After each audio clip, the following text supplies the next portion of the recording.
kuba stade yuzuye kandi kuzura mu by'ukuri abantu bishyuye ni umunsi mwiza kubera ko abantu yaba ari abakozi ba leta bagize umwanya uhagije wo kuruhuka, barafite konji kwa kane no kwa gatanu, nta kibazo rero barafite cyo kuba kuri iki cyumweru rwose bafata umwanya wabo bakaza kuri stade. Ni amasaha meza, 10:30 barabizi neza ko kwideplasa biza kuborohera. Match zirarangira nka 12 gutyo n'igice, ubwo abajya gutegura akazi ku munsi w'ejo 1:30 2 baraba bari mu rugo, ni amasaha ya kare. Ikindi ni igikorwa remezo bajemo, ntawe uvuga ngo ndanyagirwa, ntawe uvuga ngo birangora kubona aho parika, ahantu heza ho gusohokera. Nabonye abakobwa benshi beza hano mu mujyi wa Kigali, nabonye abana b'abahungu bamwe bambaye akabutura meza za style zo muri BK Arena, nizo zirahangaha, inkweto z'amagodas, bakambara n'utuntu tw'udu-t-shirt twiza, aya ma-t-shirt ariko nyine y'amasirimu y'amamarika azwi y'abahungu b'i Kigali bameze neza, Louis Vuitton, Yves Saint Laurent cyane, ukareba n'amakwafe y'aba bahungu ukabona ko yogoshesha ahantu nyine yogoshwa n'abakwaferi bazwi mu mujyi b'abahanga, n'agakanta mu mutwe cyane basa neza.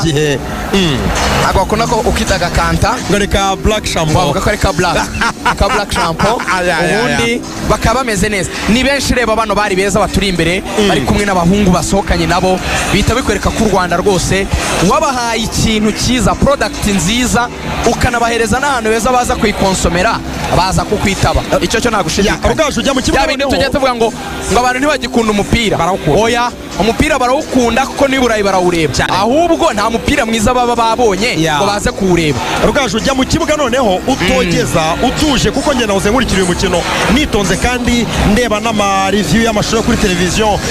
Reba uyu rutayizamu witwa Djibril Ouattara, tumuganireho gato. Uyu munya Burkina Faso mu by'ukuri urebye umukino yakiniye kuri demi finale basezerera equipe ya Police FC, anatsinda igitego cy'umutwe, yari yabanje ku ruhande. Uyu munsi nabwo umutoza yahisemo kumukinisha ku ruhande rw'iburyo, umutoza Darkonovic kumuhindurira umwanya ubihuza n'igitego atsindiye mu nguni y'uruhande aherereyemo.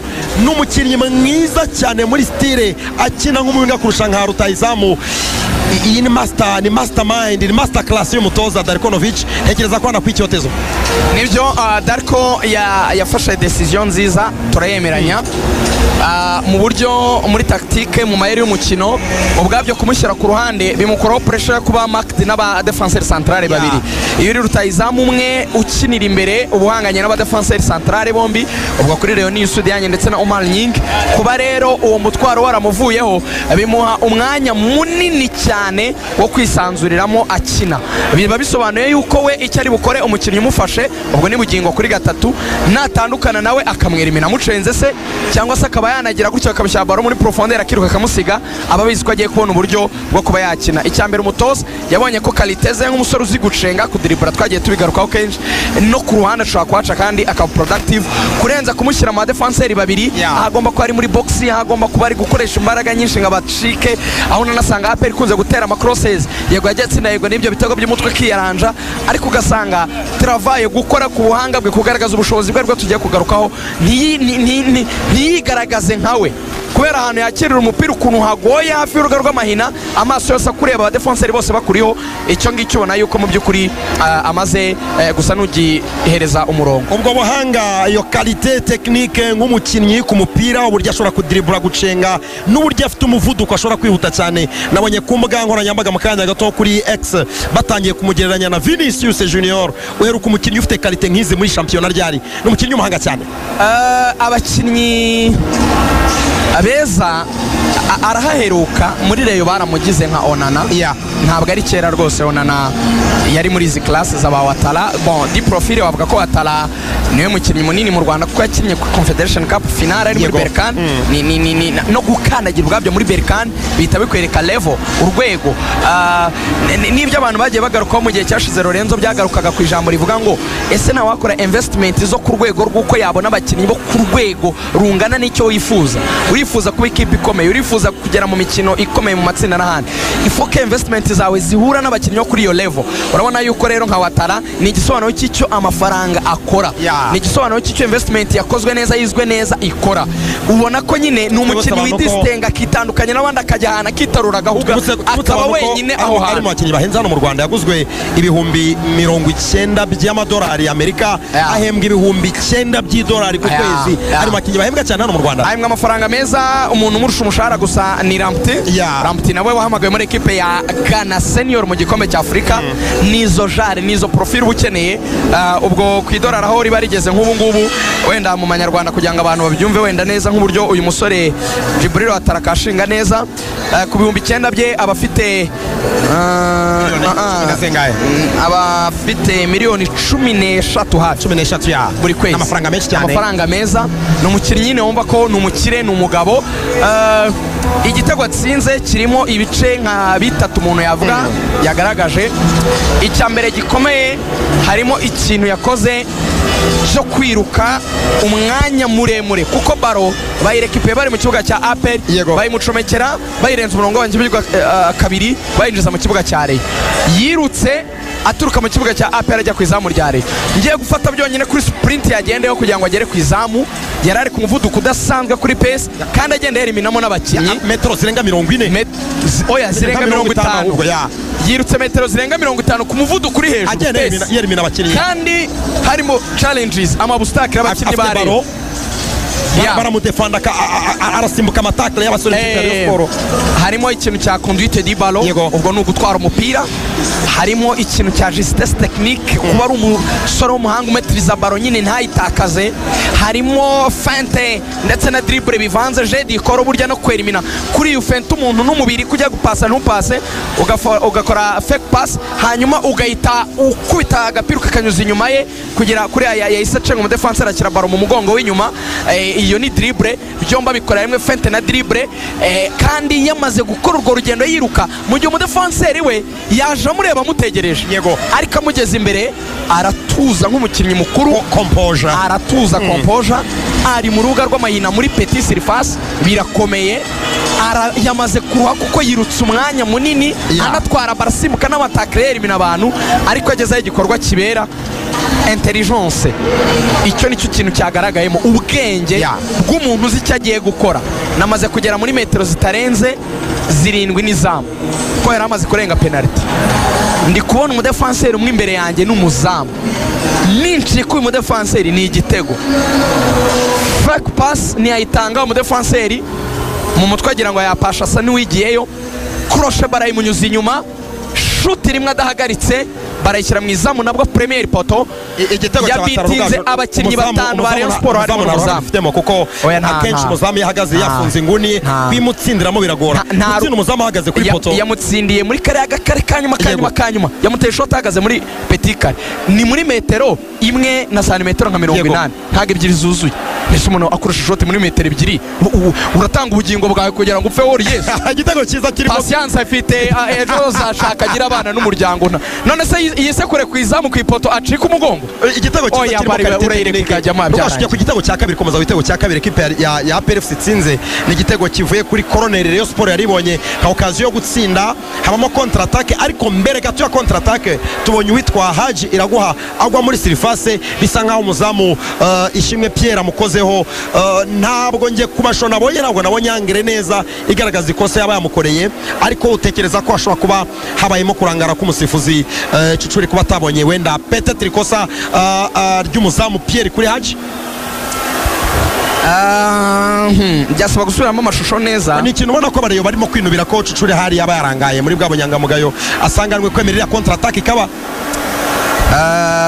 iyo atayemera ubwo yari gutanga penalty. Nicyo byari kwabivuze baro bayiteye ko ari penalty ikipe ya Rayon Sport. rutahizamu yawukuyemo arakurikira Haji afite umupira yamukoze ariko amukoraho Haji agwa muri surface. Ikosa baro yari mu mugongo wa Haji, direction ya baro. Aya ntegeza ko ari amakosa bisaba VAR kugira ngo yabone. Ikosa ryatumye atayitanga ntekereza nuko baro yari mu mugongo wa Haji, yari inyuma ya Haji. Ntago Haji yari muri position yuko ari kujya muri direction ya baro. Kuko umudefenseur wa APR umupira wamwikubiseho ujya inyuma ya Haji. Haji ashaka gukora U-turn guhindukira. Iyo batanga penalty rero tuzabireba ku munsi w'ejo mu rw'imikino, hari itegeko bita doxo iyo bajya gutanga denying a goal scoring opportunity byara penalty cyangwa carton rouge n'ibindi. Yaba ari soft. Icyanyuma rugaje mbere ko ngusubiza rugangura wenda icyanyuma tubonye Mugisha Gilbert ayongera gutsinda igitego aserebura hano muri stade Amahoro. Yigeze kugira ibihe byo gutakaza umwanya ubanza mu kibuga muri sezo, mu by'ukuri ubona byasaga n'urucantege, kongera kumugirira icyizere kuri match ikomeye nk'iyi derby. Hanze hari abakinnyi b'abawinga benshi bakomeye barimo bakiwanuka n'abandi, agatsinda igitego muri mita ya mbere. Nicyo utekereza kuri Barafinda kuri iyi etat d'esprit afite, umukinnyi wari warabaye umubenceri muri equipe ya PFC ariko akaba ari gutsinda igitego kuri derby wice cya mbere cy'umukino akirirwa icyizere. Hari ibigaragara, icya mbere wanareba ku batsinze Rayon Sport bose bakinishijwe ku ruhande rwa APR. Yego. Biragaragaza ko hari inyigo Darko yakoze yuko Bugingo ndetse na Serumogo bakunze kuzamuka, bari projecta mu mpande kugira ngo bajye gutanga support ku bawinga, kuko Rayon Sport sorti za baro zayo zikorerwa mu mpande. Niba zikorerwa mu mpande rero nuko baba bafite abakinnyi benshi ku mpande, ubwo niyo mpamvu 2 na 3 bazamuka gufasha 7 na 11 kugira ngo babe benshi bisange muri je ya 2 contre 1. No kuvuga ngo umuwinga n'umudefenseur wa Rayon bisange bafensinze umudefenseur wa APR. Noneho nibamara kubikora birahita bikura mu center back wa APR umwe aze gutanga couverture kuri wa mukinnyi wo kuri 2 cyangwa kuri 3 wa APR. Ibyo bihita bituma muri center back ya APR hasigara umwe ariho Abeda ajya tsindira ibitego. Icyo rero babyirinze ku ruhande rwa APR ko Rayon Sport yazajya ibona imipira ituruka hagati. Bahise bafunga kwa Keveha wa undi ufata ushyira ku ruhande, uwo niwe banetralije, niyo mpamvu Pichu yajemo. Icyo kimaze kwanga rero no kuvuga ngo rero gutakaza imipira myinshi, ariko babakinnyi baracyari muri cya gitekerezo cy'umutoza wabo, ni project mukinira imbere we 2 na 3. Uko rero kwi projecta kwabo biri kuribera Watara bikanaribera Barafinda kuko bari kuba ari unmarked, bari kuba badafitwe n'abadefenseur bakabaye babafasha. Biri gukurura rero Yusudian cyangwa Umar Nyingo, umwe akava mu mutima wa defense akajya gukuvura uruhande, undi akava mu mutima wa defense akajya gukuvura urundi ruhande. Uko rero APR iri kubigenza mu buryo bwayo ni ukucenga umuntu umwe nako byagenze hanyuma ugatsinda. So APR rero iri kurusha mu by'ukuri tactiquement, yaba ari ugukina, yaba ari uguhagarara, yaba ari ukwanimaje, yaba ubwo nibyo mvuga gukina nyine, uburyo bahererekanya, uburyo basohora umupira, yaba ari umuvuduko, yaba ari endurance, yaba ari uburyo buri physique ya madiweri. Rayon Sport nabonye muri iyi sezo surtout muri Fazare yabaga ari aggressive, irakaye, fitu inyota ubona iri hejuru vraiment ntabwo nayibonye. Reka ngusubize rugangura wenda musiganemo umunota umwe mbere yuko mita kabiri itangira mu n'igihe cyo kwamamaza wenda mutumikira afatanye ibikorwa bacu. Abakinnyi bagarutse mu kibuga ngira ngusubize rugangura ubundi dusubira hari umukino urangiye. Urakoze cyane. Ubwo ubusesenguzi nyine bundi no mu rugo rw'imikino ku munsi wa 3 saa 5 burahari. Mu gihe rugangura yinjira tugaruka mu gice cya kabiri, aha icyubahiro ubuzima bwawe ukoresha sauce tomate yitwa Karibu. Iyi ni sauce tomate nziza cyane ikungahaye ku ntungamubiri. Karibu sauce tomate ni sauce tomate ikora isosi nziza ifashe koko kandi isosi yawe ikabisa neza. Ubwo rero mu rwego rwo kugira ngo murye ibimeze neza mutekeshe iyi sauce tomate ya Karibu, nanjye niyo nkoresha. Amazing Tools Company Limited, abantu mukeneye ibikoresho byiza kandi byizewe, abantu mukeneye ibikoresho byiza, ni mugani iduka rya mbere mu gihugu ricuruza ibikoresho by'ubwubatsi, rikorera mu gakiriro ka Gisozi mu nyubako ya Whitefold Plaza. Muri Whitefold Plaza murasanga ibikoresho bizanwa na Amazing Tools, harimo amatara y'ubwoko bwose, amashowers, harimo